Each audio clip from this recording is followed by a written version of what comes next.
Okay, we will solve this one. Add negative 12xy, 25 or positive 25xy, and negative 6xy.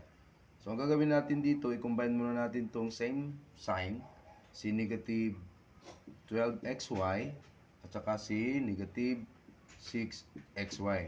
Kasi kapag mag-add tayo ng the same sign, all we have to do is to copy the common sign na negative, kopyahin mo yan, then add. So, 12 plus 6 is 18.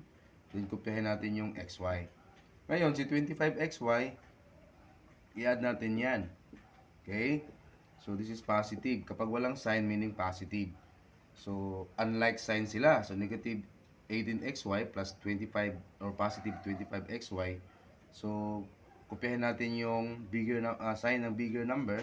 So, this is positive. Okay? Pwedeng lagyan ng positive, pwede rin hindi. So, since unlike sign, so i-subtract natin yan. So, 25 minus 18, so that is 7.